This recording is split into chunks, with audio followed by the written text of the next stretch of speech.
I'm Lori Higgins, Bureau Chief for Chalkbeat Detroit, part of a national nonprofit news organization committed to covering education issues. In a joint project with Detroit Public Television, I'm following a group of Detroit high school graduates through their first year of college.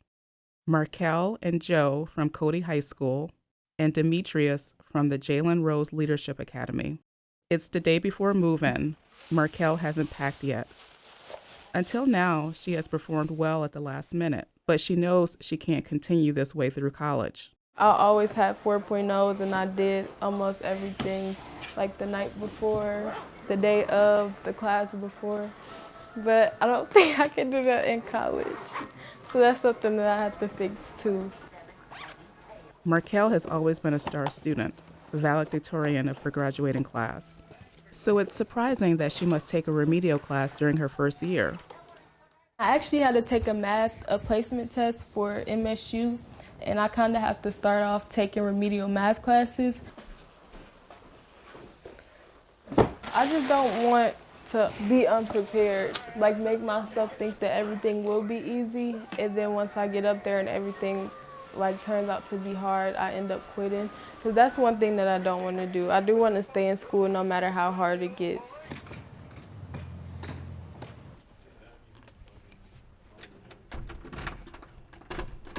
It's bigger than I thought. It looks nice. I haven't really had the opportunity to feel any of the emotions yet. I might start crying again when my family leaves, but right now I'm okay because I'm not used to being without them. So I think today I'll be fine, but once I start realizing that I'm living on my own, it might be emotional again. The 8 most important years of development in a young person's life is the 4 that you're in high school and the 4 that you could be in college. Jalen Rose is the co-founder of Detroit's Jalen Rose Leadership Academy. That's when you really start to become a young adult. You get exposed to sex, drugs, violence. There's a gang culture, there's social media. There's so many things that overwhelms the mind of young people. And so if you can decompress and find a way to be successful in that 8 years and dominate that 8 years, then it puts you on a trajectory to achieve your goals. I want that 4.0. That's my goal. Ace everything. This is Demetrius. We caught up with him during orientation. I have to get used to and accustomed to dealing with people from all different aspects of life, all different races and, different backgrounds and interests. Well, school was never an issue for me. I've always been able to just study, do the work, and perform well. So I've never really struggled with school, so I don't know how that's going to happen. I don't want to settle for no C, no D, definitely not an F. I didn't really think too hard about college because I didn't know nobody that went for real, It's move-in day for Joe and his teammates. Many families have come to help their athletes get settled. Joe handles it on his own. I just knew it was going to be something with that financial aid. What did they say? You got to set up a payment plan, that's it. Oh, that's it? I didn't know how to do it.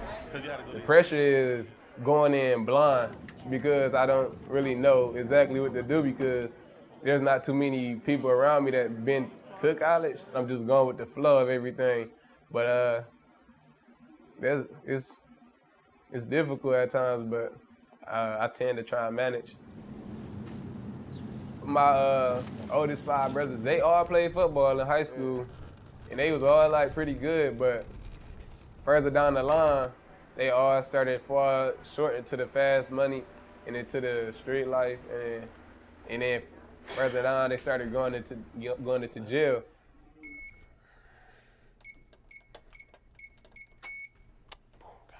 I feel like God really blessed me because the way I handle my situations, most people would probably try to let it bring them down and try to use it as a reason for why they do what they do.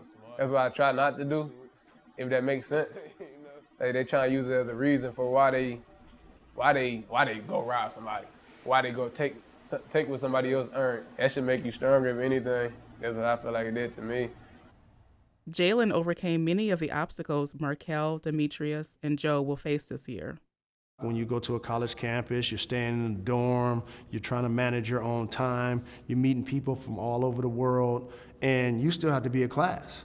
And then you still have to be at practice. And then you got to do it all over again, rinse and repeat, rinse and repeat, rinse and repeat. So now all of a sudden, that level of dedication and sacrifice are things that become learned behaviors. You got to put that phone down. You can't be on social media all day. You got to manage your time. You can't be out at every party. You can't go out every night. You can't go home when you have a bad day, because this is a commitment and it's going to be turbulence along the way, but you got to find a way to fight through it. How will our students fight through their first year of college? For the next year, we'll document their obstacles and successes. Well, and Lori Higgins is joining me now. I really love this story. How did you come up with the idea to actually follow a group of kids through their first year of college? So it's actually something I've been wanting to do for a long time. My own experience was similar to what a lot of students right now experience. And I know that a lot of students graduate from high school, they go on to college, and they don't really know what they don't know. They don't know the opportunities that they've been lacking for so many years. They don't understand the academic challenges that they're going to face.